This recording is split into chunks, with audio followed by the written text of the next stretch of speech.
Hello students, teachers, parents, history nerds. Hello everybody, and welcome to Nutshelled History, where we lay out the facts, the good, the bad, and the ugly. We continue with our Modern World History series by looking at conflicts in the Middle East. Don't forget that there's a link for a fill-in-the-blank worksheet in the description. Feel free to use it. I just ask that you like and subscribe. I apologize for any mispronunciations ahead of time. I do my best. Okay, let's go. The Middle East has seen many conflicts. Modern Israel was created in 1948.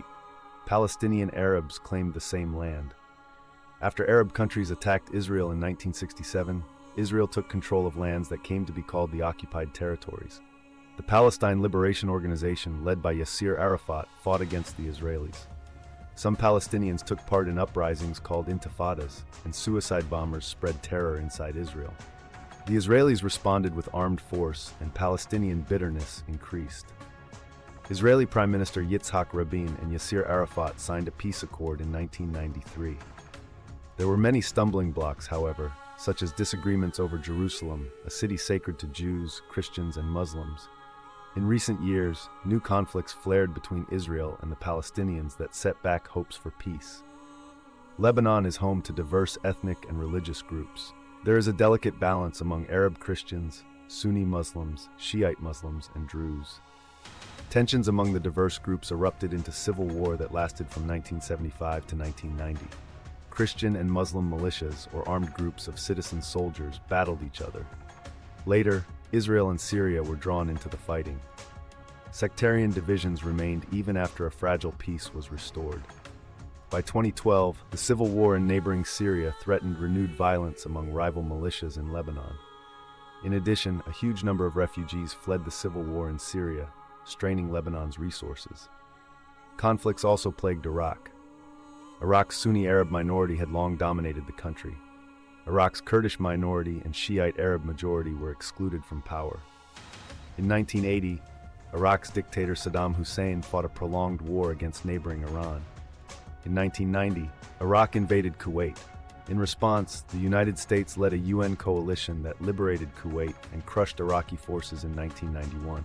Saddam Hussein remained in power. The UN set up no-fly zones to protect the Kurds and Shiites. In 2003, the United States led a coalition that invaded Iraq and overthrew Saddam Hussein because US leaders believed Hussein to be building biological, nuclear, or chemical weapons, called Weapons of Mass Destruction, WMDs, though no WMDs were ultimately found. In 2005, national elections were held for the first time. However, insurgents and ethnic division were still obstacles. In 2011, the last American troops withdrew, leaving a Shiite-led government in control, but ongoing violence remained a problem. Alright, let's recap. The Middle East's history could double as a drama series, packed with plot twists, rivalries, and explosive cliffhangers. Modern Israel's creation in 1948 kicked off a land dispute with Palestinian Arabs that's still simmering, featuring wars, intifadas, and failed peace accords. Even Jerusalem, a city sacred to three religions, couldn't get everyone on the same page.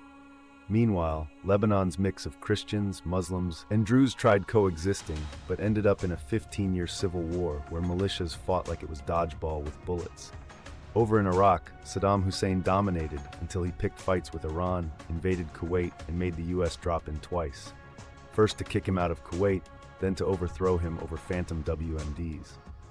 Iraq got elections, but insurgents and ethnic feuds made progress look like a treadmill.